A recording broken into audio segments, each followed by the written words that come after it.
lovely people.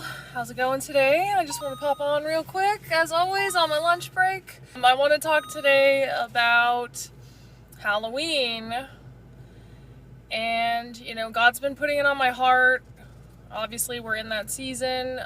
So for a little bit, He's been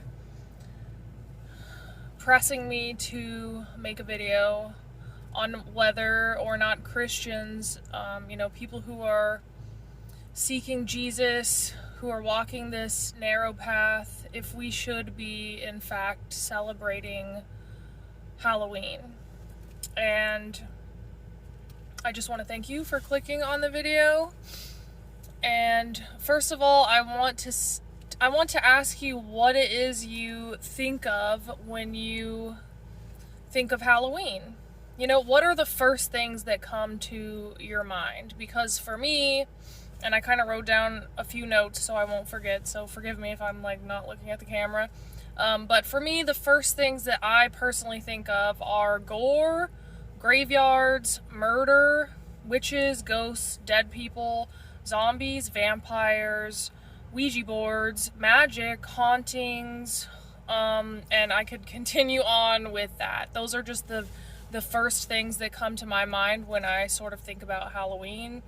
It's very much in the vein of horror, and which I used to be a huge fan of horror. I talked about this the other day. Those are just some of the immediate things that come to my mind when I think of Halloween. And probably if you ask yourself the same question,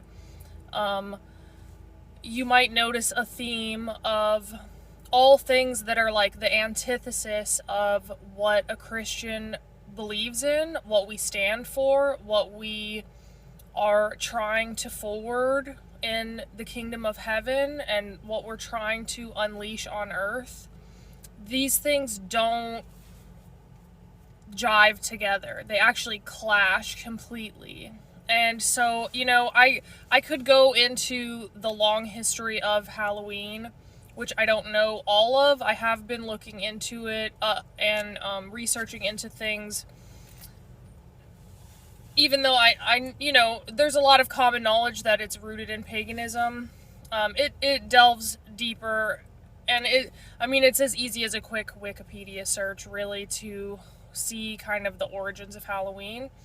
So I won't really go into that too much today. But what I did want to touch on was, keeping in mind the things that it makes you think of. Spooky things, spiders, witches, cauldrons, things like that. I think those are pretty obviously anti-Christian. And no Christian would ever, for real, have those things in their home.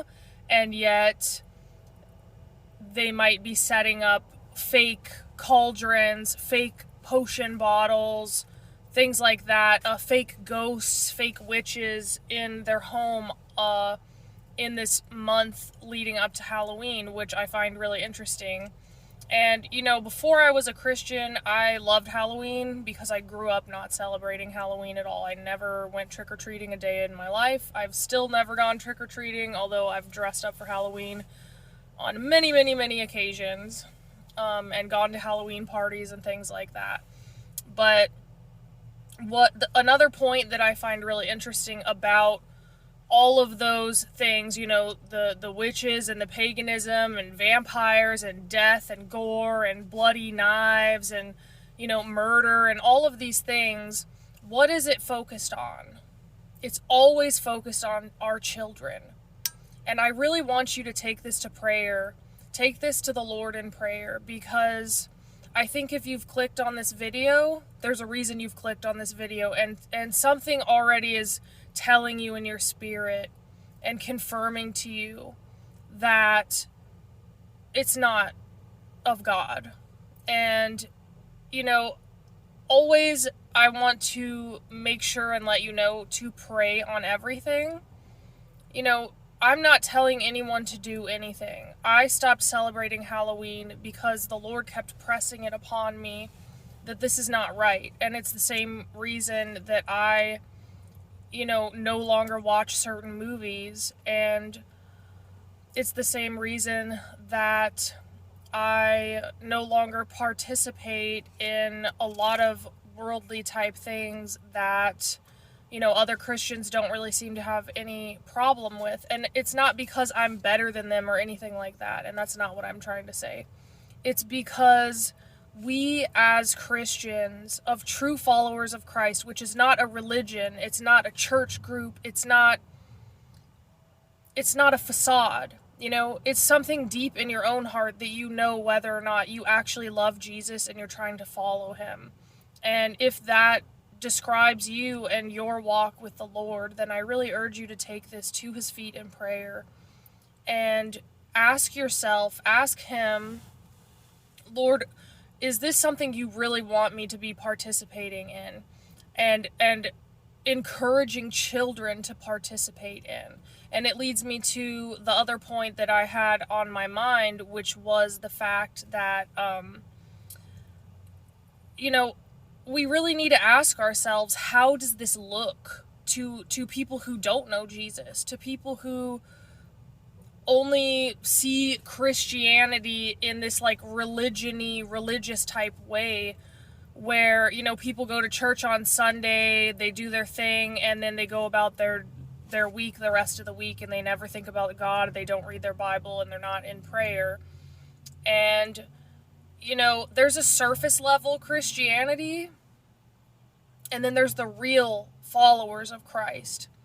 And I want you to ask yourself, if you could do it, ask yourself, please, and get into prayer and just really ask yourself, how does this look to non-Christians? How does this look to people of the world who are doing these things and participating in these things that I'm joining in on that? And that's what I really had to bring to the feet of Jesus myself and ask him, how does this actually make me look to other people when I'm doing this? And tying into the fact of the matter, which is how much we humans influence each other.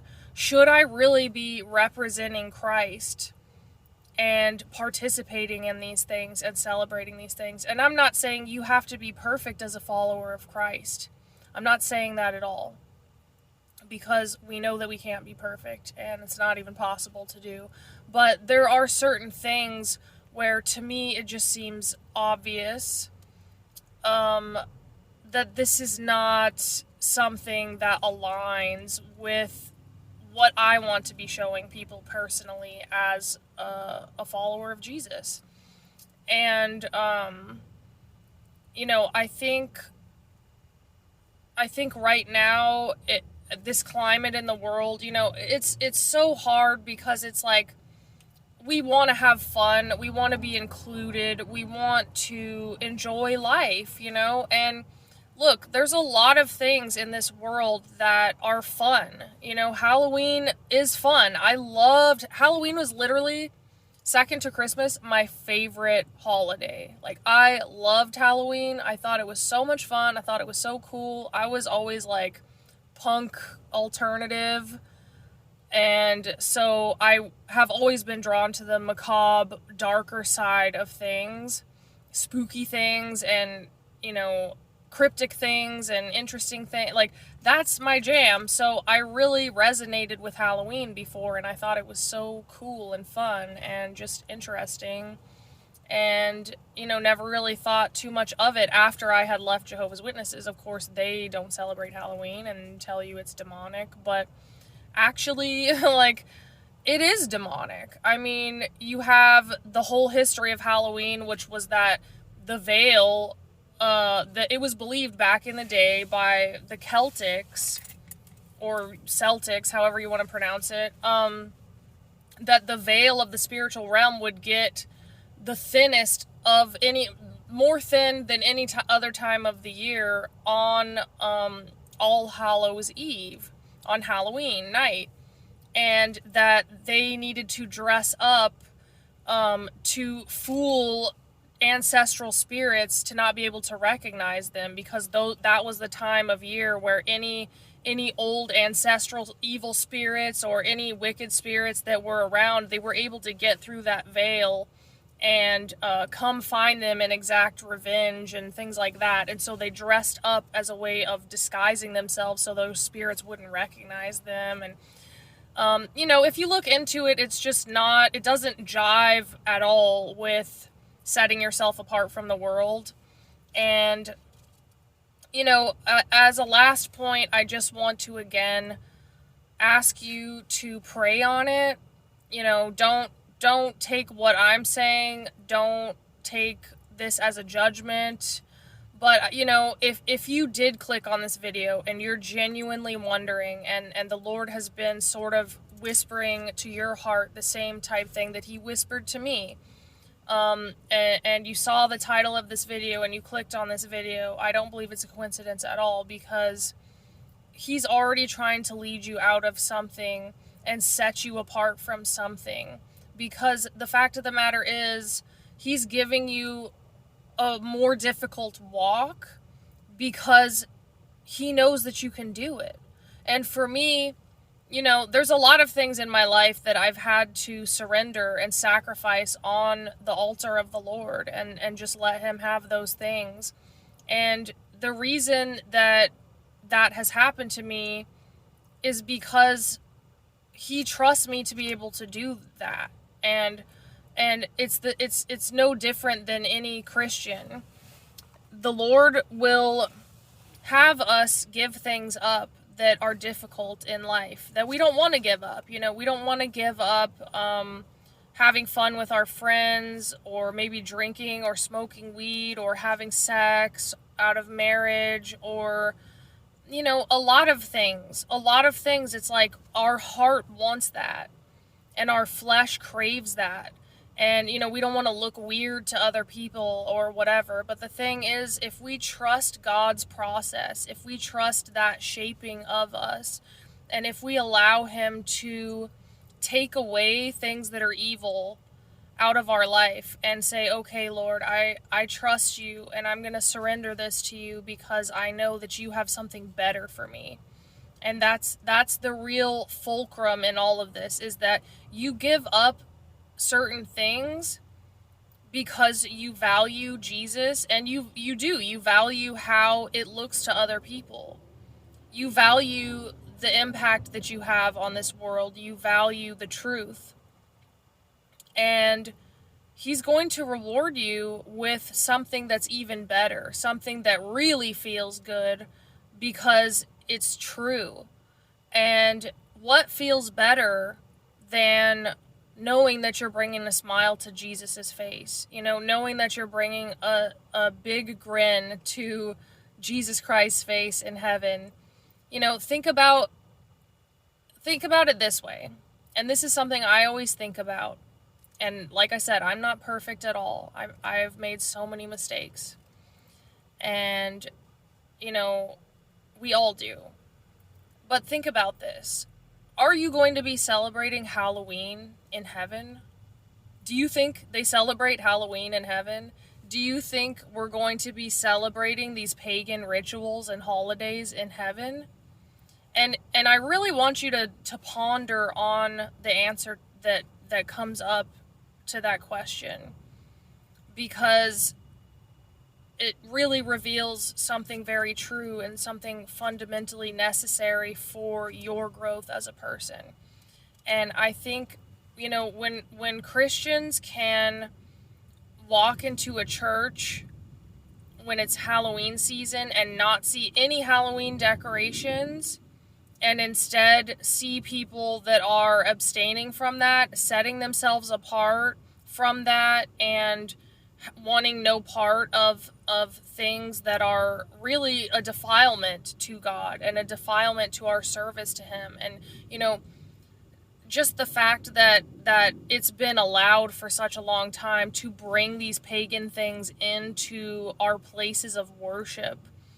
If that could be done away with, wouldn't that be an enormous blessing? I mean, personally, it completely throws me off, and every single time my phone overheats.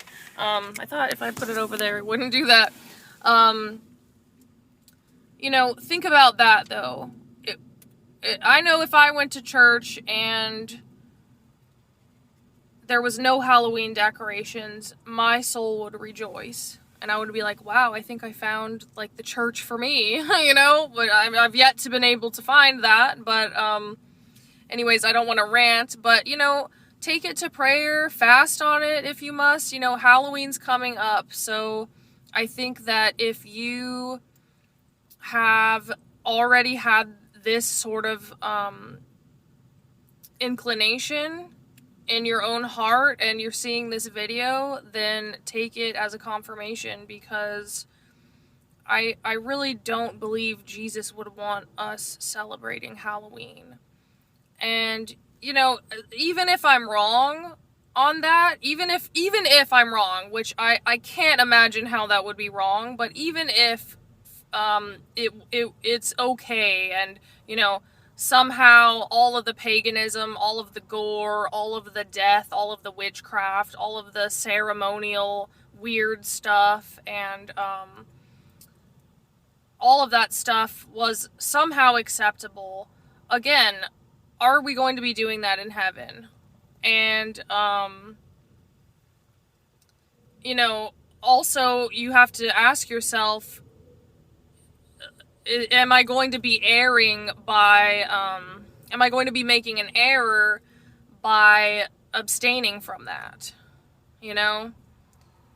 I don't think we should be participating in those kind of things. And, you know, take it to prayer. Trust in what God tells you. Don't let anyone else make your decisions for you, of course. But, you know, these are the last days, and the fact of the matter is, Jesus Christ could return at any time. And when he returns, are you going to be one of the virgins with their lamp full of oil? Or are you going to have spent all your oil and, you know, his coming is going to catch you unawares?